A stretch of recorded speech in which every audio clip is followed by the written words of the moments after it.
Hello, everybody. Welcome back to the Bell Ringers podcast. I'm Colin Daly. On the other side of your screen is Benjamin Goldstein. And the Phillies have been quietly cooking with gas the last couple of, I shouldn't say the last couple of weeks, but the last week here. They are above 500 for the first time in 2024. In their most recent game, the bats have really gotten going, especially toward the bottom of the lineup, which is really what you love to see because you know those guys at the top will do their thing, and the pitching has been fantastic. So, Ben, we're going to dive right into it. And should we start with the hitting or the pitching? What are you feeling today? Let's start with the positive. I like pitching. I like that. The pitching has been fantastic. It's been awesome. Phenomenal. The bullpen's been really good ever since Brogdon was DFA'd. The starting pitching has been really good, other than a couple, I think one bad start. Other than that, it's been really good. Zach Wheeler's been really good. Aaron Nola's been good enough. Ranger Suarez is looking like prime. I don't know, Pedro Martinez. Great. Oh, my gosh. Phillies might have something with Spencer Turnbull. He's been really good. And Christopher Sanchez holding down the fort. They've been good. I've been very impressed with the starting rotation, which we knew was going to be good, but it's more the bottom two in Turnbull and Sanchez I've been impressed with. Yeah, so Turnbull is one of, I believe, 4 pitchers in Major League Baseball who has not allowed an earned run yet this season. Yep. So I'm just going to go – we're going to go straight to it, Ben, because my throat hurts today and I want to get this done and over with. This is the question that everyone needs the answer to. We're going to get your opinion right away here. What happens when Taijuan Walker comes back? Because you mentioned all these pieces have fallen together into the rotation perfectly. You've got Suarez. The changeup and the curveball look better than ever. You got Nola and Wheeler. Those two are on lockdown. Christopher Sanchez was really good last year. I think he deserves another opportunity to really prove why he should be fixed into this major league rotation. And there's Spencer Turnbull, who is probably the odd man out right now, but he's gone 11 innings and hasn't allowed an earned run. He struck out 13. What do you do? Do you want to hear what I want them to do and what they will do, or just what they will do? I want to hear both. What they will do, I'm sure, because it's the Phillies, will send Turnbull to the bullpen, and Taijuan Walker will fill his spot in the rotation. That's probably what's going to happen. What I want to happen is the opposite. Walker starts in the bullpen, Turnbull keeps in the rotation. Turnbull's been really good. Of course, hasn't allowed a run, but other than that, I mean, his pitches have looked good. It was, I think, splitter, slider, whatever it is, has been dominant. I mean, nobody's hitting it. And I just don't see we haven't seen a lot of Taijuan Walker, which always nervouses me a little bit. And he's Taijuan Walker. You never know really what you're going to get anyway. And in a desperate time where you're playing bad teams and you need to get wins now, early, if you want to be competitive in the division, I would throw the best options out there and go with the hot hand and keep Turnbull. But what are they going to do? They're going to put Walker in the rotation and Turnbull's going to go to the bullpen. Yeah, so I do agree with you to an extent. I think you need to – I think Walker does deserve to pitch. I mean, he's a perennial all-star. He can be a very effective pitcher. But his biggest issue is tiring and health. So if he, next rehab start, still is throwing his fastball at 90 miles per hour, then he should not come back. He needs to be consistently – like, velocity is the way that you can assess a pitcher's health, whether or not a pitcher's arm is tired, and how fit they are to actually do their job. If his velocity isn't where it needs to be, he might be effective for a start or two, but in the long run, it's not going to – he's going to be ineffective. So unless he, proves in the minor leagues that he is ready to go, he is fully healthy, and has had consistent results at the AAA level to boot, then I think you can consider putting him back in the rotation. But right now, I would not. I believe his highest velocity fastball last night, highest velocity pitch, period, was 91.9 miles per hour. And he was throwing upper 90s to start last season. The Phillies want him to get about 100 pitches in his rehab, which is about 3 or 4 or 5 starts. I think he's only started 1 or 2 now. He's kind of just getting underway. Orion Kirkring should also be returning very soon. He's actually at Citizens Bank Park today. There was a cool picture with him in the City Connects, which we'll get to in a little bit. So that was good to I see think he's him back. eligible, right? He hasn't officially been activated, unless that just happened. No, he is not. He has not been officially activated yet. What was the date he was put on the injured list? The 8th, but he still has to be activated. Wait. What was the date that he was put on the injured list initially? I don't know the exact date, but it was when the roster came out, which was March 20-something. Late March. Interesting. I tell you, the MLB website is the worst sometimes. Orion Kirkring was put on the injured list on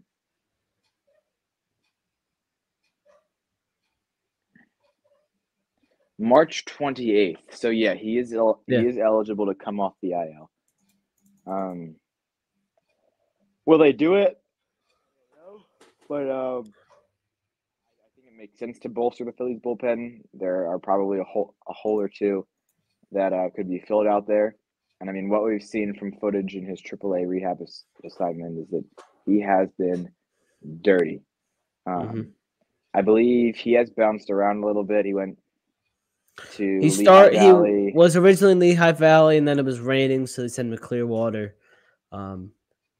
Back to Lehigh Valley, and now he's in Clearwater. And now he's in Philadelphia. So yeah, and just we could see him this weekend. To put that into context, this guy has gone from Florida to Lehigh Valley to Florida to Philadelphia in 2 weeks. So I do not envy him one bit. How about that weather change, though? Yeah, really? Oh my gosh. I'll tell you, it is beautiful down there. I can't stand the weather right now. I hope he saw the eclipse on his travels. Oh, yeah. Well, let's see. I have all of his retroactivity dates here. So, what day was the eclipse? Was that the 8th? The 8th. Where was he? The 8th. He was in Clearwater on the 8th. He might have seen like smidgen. Yeah, smidge. Just nothing crazy. Nothing crazy. Something that is pretty crazy though. Not really. The offense, not great. There's one guy who's crazy. We'll get to him, but let's start negative. Here's the Philly stats through the first couple games. 13 games. Their slash line is 233, 310, 354. Team OPS is 665. They have 14 homers. 3 of them coming Thursday night against Pittsburgh.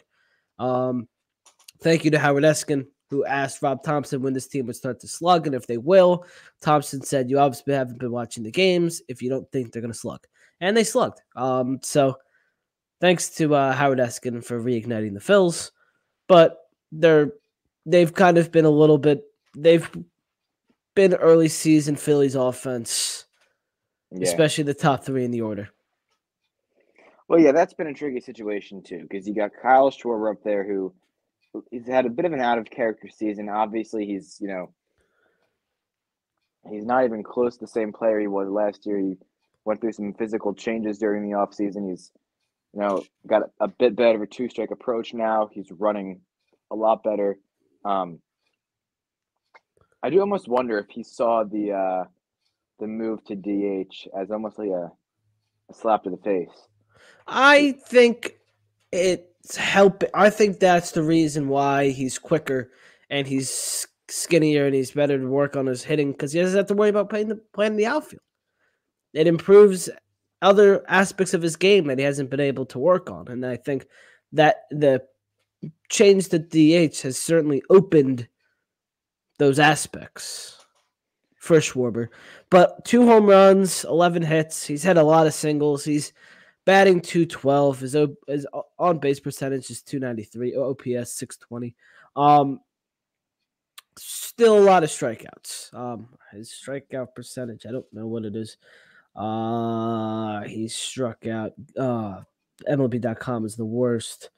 Strikeouts. He struck out 16 times in 52 at bats. 16 times. Still not great. And I mean, that's just what you're going to get from Schwarber. And we're having the discussion again of should he be the leadoff hitter. Well, unfortunately, your other options aren't doing so hot either. I mean, Now, Trey Turner has been okay. He's been okay. 275, 351 OP on base percent, 665 OPS. He's had 14 hits and 51 ABs. I mean, he's been okay. It's still like he's chasing a lot, which you never really got from Trey Turner, and you're getting it now, which is not great. Like, obviously, you're going to have Nick Castellanos, who's always going to be a chase guy, who I want to talk about because he has been brutal. But Trey Turner has also been chasing a lot of pitches outside the zone, and that's not good because he's Trey Turner. He's not supposed to do that. And he's got a lot of them have been chasing early. It's like game 6 and 7 of the NLCS again, which is the most frustrating part, just how nothing's really changed. But if we can stop chasing, we might be good to go, Colin. We very well may be. And speaking of good to go, we said it earlier. There are guys who have been hitting well. I mean, Alec Bohm struggled a bit. Bryson Stott has also struggled a bit. They both went yard last night, so there's some promising things to see from that front. Brandon Marsh, we may as well get into him because he has been incredible on both sides of the baseball. Obviously, he had that huge play a couple series ago where he made that strong throw from the outfield, but his bat has been nothing to sneeze at either. I mean, he's got an OPS that's been hovering around 1,000. He's hitting for a high average. He leads the Phillies in home runs with 4. So he's done a really nice job this year. There's no denying that, and I'm glad he's gotten the opportunity to prove himself. He's getting a lot more consistent playing time over the last couple of weeks, and he's done a really good job. The fact that he is still not an everyday player is crazy to me. The guy's still a platoon guy. I don't really get it. I'm trying to find. I saw something today that I'm trying to find. It was Marsh against Ronald Acuna. And I thought it was funny, but I don't know where it went, and I don't know where to find it. But he's been 13 hits, 4 homers, 9 ribbies, 333 average. I mean, Brandon Marsh MVP. Huh. But he's got a huge promotion in the lineup too. So he was batting 8th in the lineup, got a huge jump up to 6th, and he still looked good. He had a homer last night. He's getting a hit a game. He has like basically a hit in every. Yeah, he literally has a hit in every single game this year. Wow. So what kind of hitting streak is that? Well, do pinch hits break that? I bet pinch hits are going to mess up his streak. So he's played in. I don't know how many play games. I don't know what it. I might be not saying the truth. Hold on. So he's played in 12 games and he has 13 hits. So let's find out. He has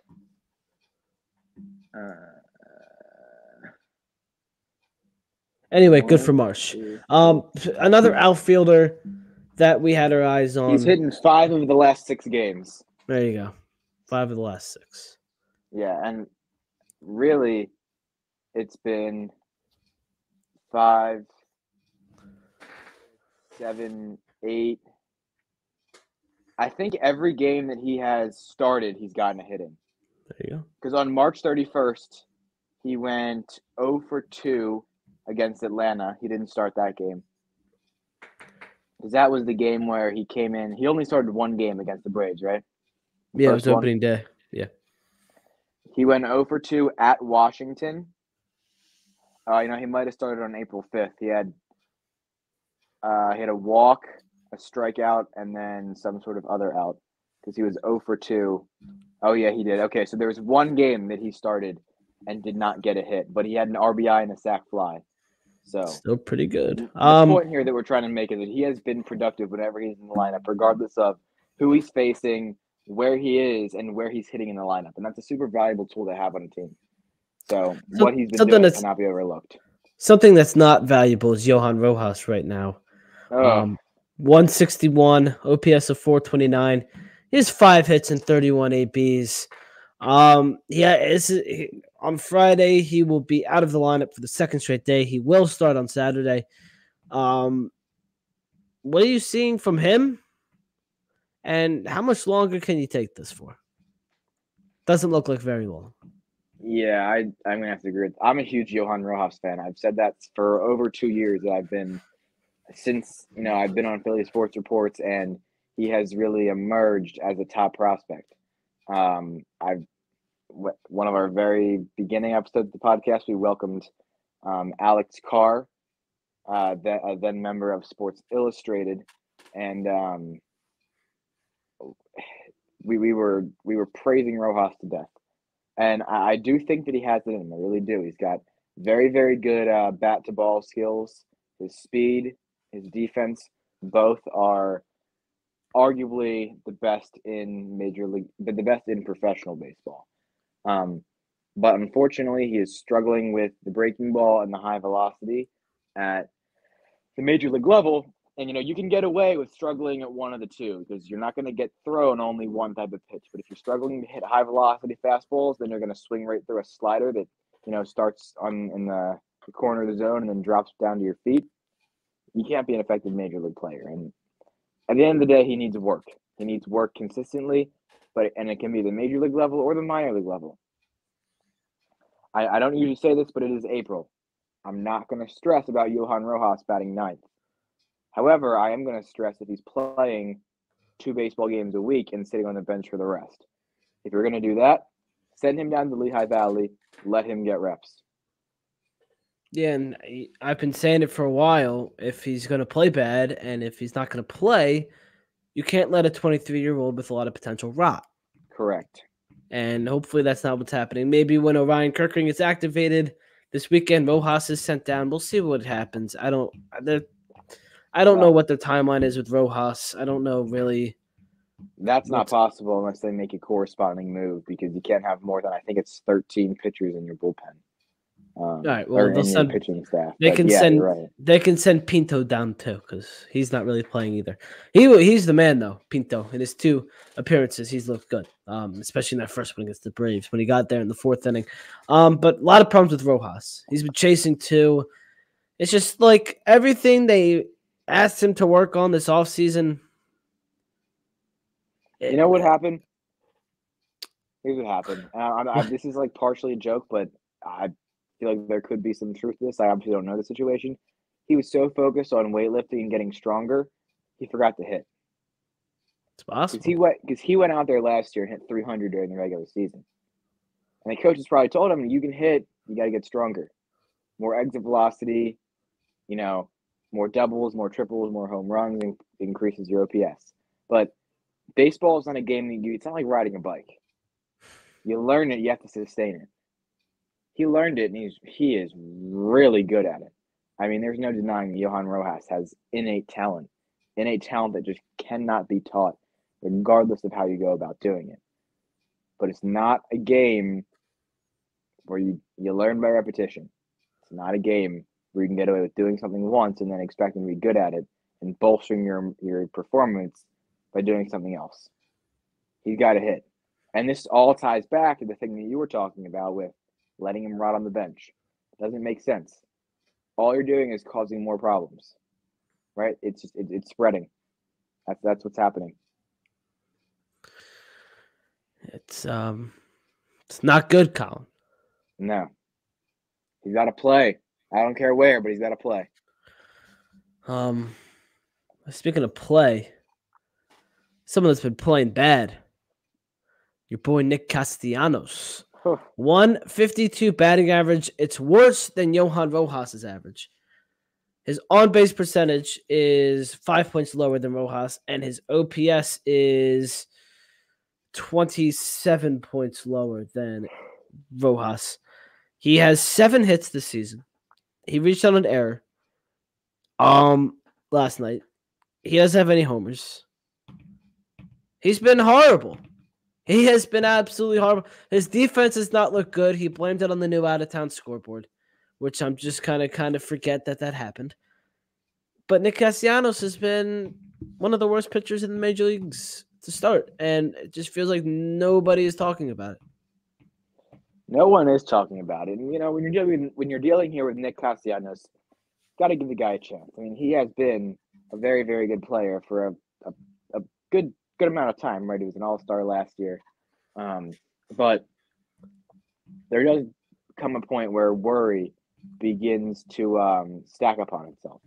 And right now, I think that's justified because he looks lost. And the most frustrating thing is that when Nick Castellanos is on, he is on. But when he's not, he can't touch anything. He can't. He is like genuinely one of the worst baseball players I've seen when he is not clicked on. And it's too bad because, like I said, he's kind of like Rojas. There's a lot of talent there, but he is just so hit or miss, so hot and cold.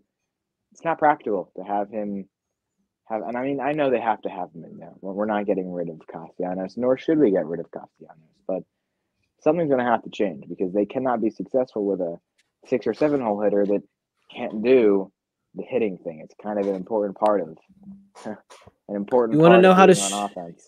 You want to know how to strike out Nick Castellanos, Colin? Well, let me guess. A low and away slider. I'm gonna give him.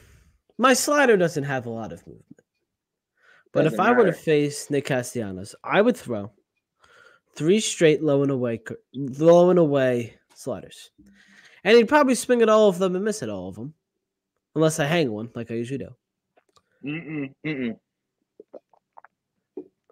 Still wouldn't work. Oh, no. I'm convinced it's a mental game. It's like these are sliders that you should be able to read out of the hand. I mean, some of the stuff that he swings at, they're not even close. Like they start out of the zone and end out of the zone. Shouldn't be swinging at that pitch. It's bottom line. It must be something that's like the spin. And when he sees that spin, it throws him off and makes it look more inside. I don't know what it is, but it completely messes with him. I mean, he looks lost. Like they got a soccer player and strapped him up in baseball pants and just chucked him in the diamond in South Philly. Because he's rough. Yeah, it's not good.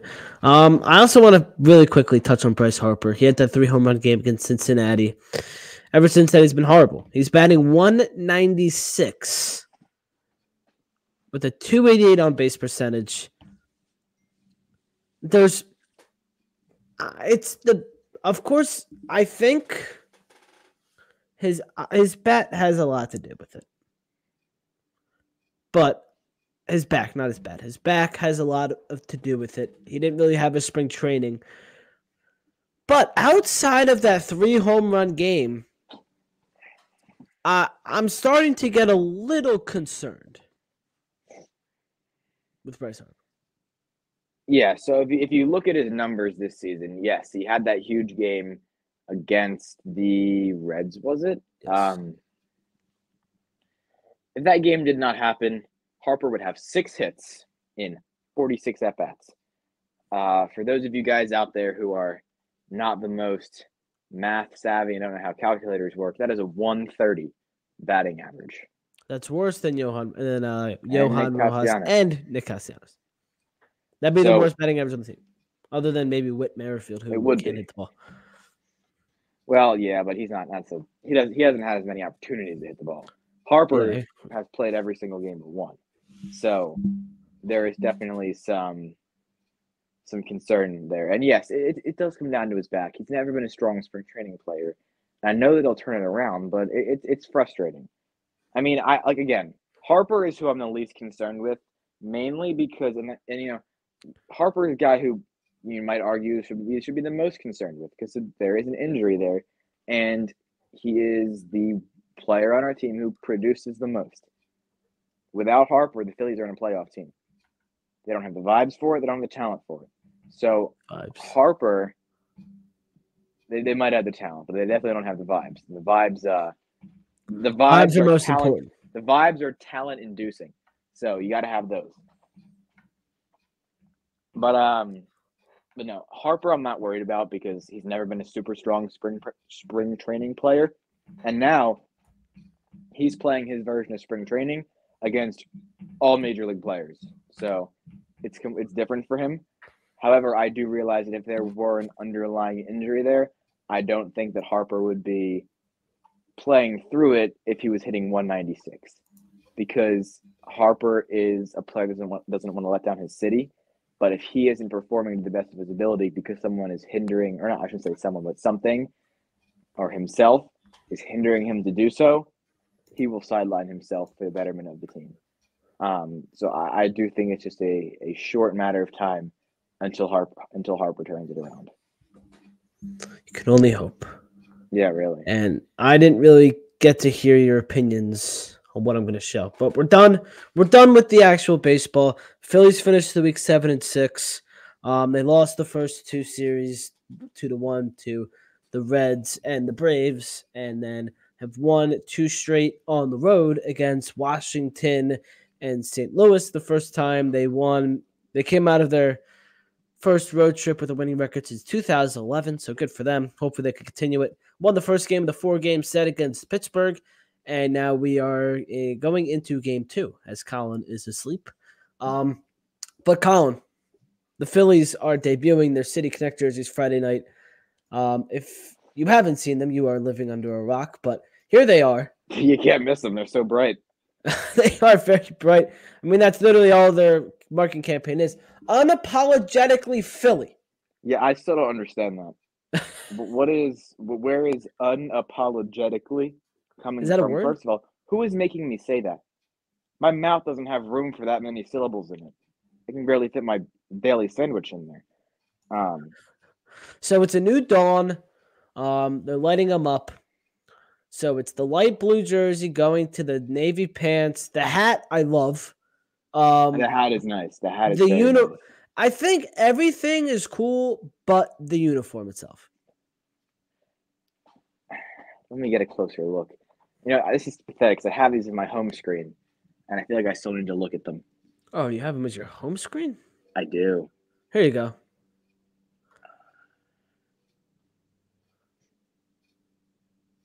I don't mind them. I really don't. The Philly across the front. I have mixed feelings about the Philly across the front. Yeah, I'm gonna give you my opinion, and it's not gonna change. Oh wait, do we have the? The 7 is horrible. Yeah, The 7 looks like a question mark. But here's what I got. You ready? Well, that is my feelings around all three of the people in that picture. Actually, there are 3 question marks right now. Are you on the left? The question is, are you hurt? The middle is, are you ever going to be like you were on the Nationals and Dodgers? And then for Stott, it's what happened to dad power? He doesn't seem to have that. Here's my official opinion, and it's not changing. I will never like the Philly across the front.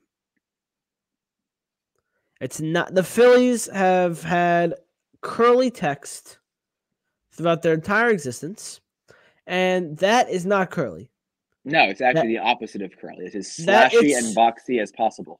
It's supposed to be like the text they had on the original documents, the Declaration of Independence, the Constitution, which just makes no sense because they look nothing alike. So, no. And also it's saying Philly across the front instead of Phillies or just a P has never been done by the Phillies before and is bold. That I don't mind though. I don't mind that. And you got because here's the thing with that. The City Connect jersey is meant to connect to the city. So no one says, I'm going to Philadelphia today. I'm going to Philly. We're going down to Philly. So yeah, I don't hate the Philly. I'm just like, kind of un-Phillies. And then the gradient look, there will never be a gradient that looks good except for jersey. except for a PowerPoint in your science class. That's correct. That is. I You know what I've. You I know what don't I've heard like too. I don't like that there's not a lot of yellow, which makes it look like looks like Cookie Monster made the jersey. The hats are incredible. And I hate the 7. And I Can you think go back that's to that it. picture real quick? Oh no. Go. I don't really care. The sleeve patch. A lot of people like the sleeve patch. I can't get behind it. That's all right. I don't know why. I It's feel like okay. a lot of people like it. That might actually be my least favorite part of the jersey. The sleeve patch. So here, Philly, a city that embraces our imperfections. Our script is reminiscent of our country's founding documents that features a pattern symbolizing the crack of the Liberty Bell. That doesn't make any sense. Yeah, I remember reading. I did a double take. I was like, this can't be real. The colors a city can rally behind. No, it can't. Blue and No yellow one are based even on knew our that. city's flag, unchanged since its inception. We all knew that was happening. That's fine. The light to dark shifts celebrates our spirit of revolution. A city unafraid to rise up and fight. Okay, whatever. Here's You know your what this is, sleeve Ben? patch. This is like English class. They just make up symbolism. The I mean, sleeve you patch. can't turn a gradient into the revolution. Come on now, please. The sleeve patch features City of Brotherly Love. All right, whatever. And that's it. The helmets are mate, which are cool. The hoodies were cool. Hold on, I don't want to show off everything. But Well, the helmet, are they like a matte black or is it? it's the It's a blue, right? it's the navy color. Okay, that's good. Hold on, Tim Kelly was posting a lot of stuff. Bryson Stott's cleats are cool. This No is kind shocker of a there. nice. This is kind of a nice shirt that Tim Kelly posted on Nick Castellanos. Maybe he'll go yard with it. But Ooh. that's a nice shirt. He Now, posted why is he not more wearing the pants? because he's Nick Castellanos. That's strange. Imagine they He, all run out there in blue pants and he's still wearing his white ones. It never changes. I hate colored pants. I'll never like colored pants. It's just something about it. Yeah, I'm not a huge fan either, so. I don't know. I'm not going to be able to finalize my opinion until I see them in action tonight at, well, for you, 6:40. I'm not going to see them until about 7:40, unfortunately. But that is when I will finalize my opinion. I'm gonna, without seeing them on the field, which I think also will think look they have- worse. Really? Yeah, because the blue isn't gonna look good on green grass. See, I think they're going to blend in great during the night. I think it's going to look awesome. Well, the night we'll see. Oh, here's the helmet. Maybe they're not telling us, and they're actually like glow in the dark jerseys, and they're not going to turn the lights on tonight. And they're just going to like wait around. There's the helmet. Like ducks in a pond. It's a good helmet. That is nice. And then here's the Bryson Stock cleats by Next Level Customs that I thought were really nice. Where are they? Here they are. Ooh. Lot going on, but very good.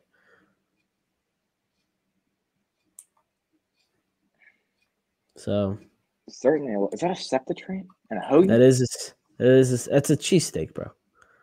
Oh, is it really? I thought it was a Wawa hoagie. These are all the towns. All the towns. Or not towns, the the neighborhoods, not the towns. Fort Richmond, where my chemistry teacher lives. And then that's the thing on the top. Looks like our logo. The lip on the shoe. Yeah. I'm giving jersey. I'll give him a 6.2 out of 10. 6.2. Yeah. You make me think. Okay, hold on. 7.4. Oh, okay, sure. Yeah, I think they're a little better than average. I mean, some of those City Connect jerseys are horrid. I'm excited to see what the Mets do. The Mets they're going to be purple. So what? That's the color of the 7th line train that goes into Citi Field. So that's cool. That is cool. It's better than the blue and yellow city flag. Anyway, when are we potting again? We need to come up with some sort of schedule. Probably every I don't know. Yeah, we will have to find a time. Yeah. So let's look at what's coming up. Okay, I looked up Phillies and it gave me something else. My computer is so slow right now. So let's look at while I'm trying to work my computer, Colin, who's sponsoring this? Oh, you know who's sponsoring this. If you're looking for tickets to concerts, to sporting events, to any outdoor event that outdoor, indoor, between door event that requires you to purchase a ticket, look no further than SeatGeek.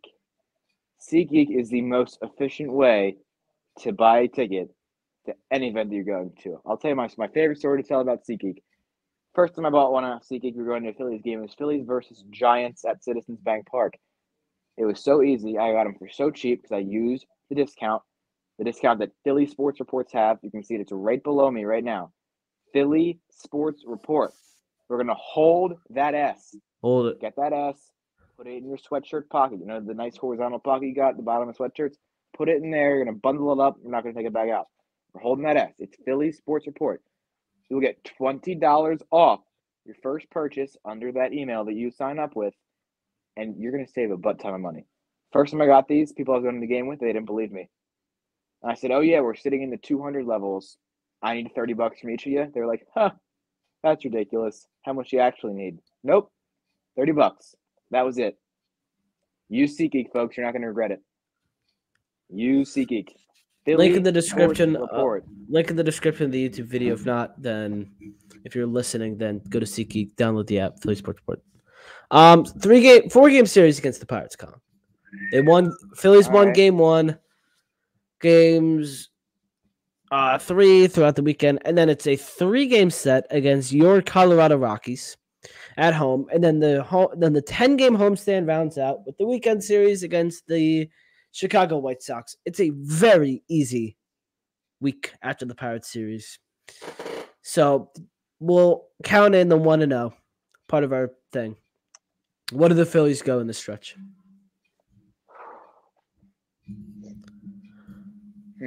Give me yours first.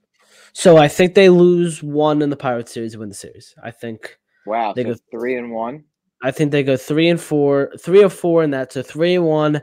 I think they lose 1 to the Rockies. So that's 3 plus 2 is 5. So 5-2. And then I think they sweep the White Sox. I think this team is back. So what am I saying? 8-2. 8-2. I think this team goes 8-2 or the next week.